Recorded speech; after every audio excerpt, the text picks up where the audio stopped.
Le printemps arriva, si doux, si lumineux, comme on le voit encore en Palestine, plein de parfums et de chants d'oiseaux.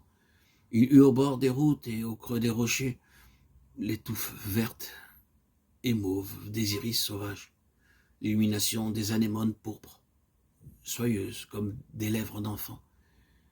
Il eut aussi un air léger, des caresses de brise, et sur les collines, le soir venu, on vit briller des grands feux vifs qu'on avait coutume d'allumer pour annoncer la Pâque, car la Pâque approchait, la grande fête juive, celle que tout le peuple célébrait.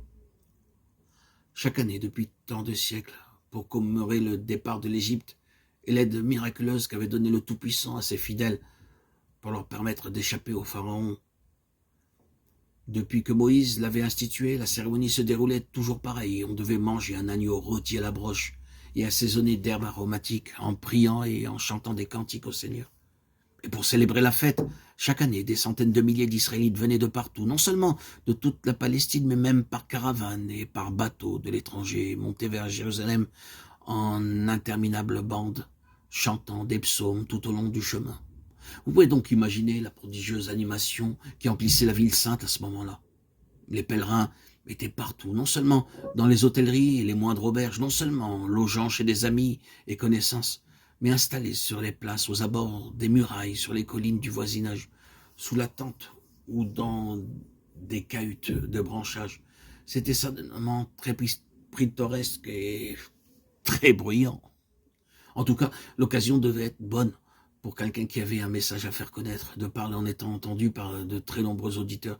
Et voilà pourquoi, au moment où la Pâque approche, Jésus vint s'installer tout près de Jérusalem, soit à Béthanie chez ses amis, soit sur une colline qui fait face à la capitale du côté de l'Est, et qu'on appelle le mont des Oliviers.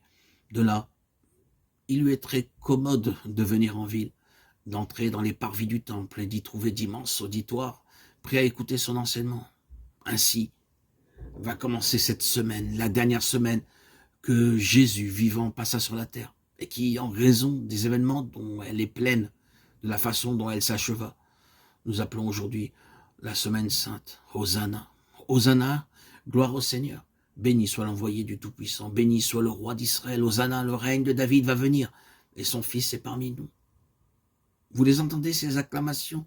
Elles retentissent tout au long du chemin, qui, du mont des Oliviers, descendent au fond du Val de Cédron, remontent ensuite vers le temple. Il y a là des quantités de gens accourus, ils crient, ils chantent. Certains coupent des branches pour en joncher le sol, d'autres agitent des palmes tout joyeux. Beaucoup enlèvent leurs manteaux et les jettent à terre pour faire comme un immense tapis. Mais pourquoi donc tout cela? Pour qui ces marques d'honneur et d'admiration? Regardez, celui qu'on acclame, celui qu'on nomme l'envoyé de Dieu, le fils de David, il est là, tout simplement monté sur un âne, comme un modeste paysan. Mais son air est si majestueux, son visage rayonne d'une telle lumière, et tout en avançant, il prononce de si nobles paroles que la foule est transportée d'admiration. C'est Jésus! Que s'est-il passé? Sans doute le bruit de ces miracles s'est répandu dans Jérusalem parmi les troupes de pèlerins qui commencent à affluer. Et surtout, la nouvelle du plus étonnant de tous, la résurrection de Lazare après 4 jours de tombeau. On s'est répété l'un à l'autre les merveilles qu'il fait et qu'il dit. On s'est demandé si tous ces prodiges ne prouvaient pas qu'il était vraiment le Messie, et l'on a couru dans la direction où l'on disait qu'il devait être, sur la route de Béthanie. Cela se passait le dimanche 2 avril de l'année 30, et en souvenir de ces touchantes manifestations d'enthousiasme, c'est le dimanche que nous appelons aujourd'hui des rameaux.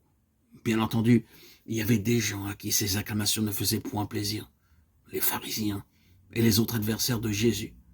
Certains même s'approchent de lui. « Faites donc taire vos fidèles », lui crie-t-il. Mais Jésus sourit doucement. S'il se taisait, répondit-il, les pierres elles-mêmes se mettraient à parler. Et tranquille, il continua à avancer. Il approchait de la ville. Devant lui, par-delà le fossé du Cédron, se dressaient les hautes murailles élevées au temps d'Hérode, et dans le ciel s'élançait la fière silhouette du temple. Ses colonnades, ses tours puissantes, ses ors et ses couleurs. Par une porte dite porte dorée, il pénétra dans l'enceinte. Et la foule l'accompagnait toujours pleine de bonheur et d'enthousiasme.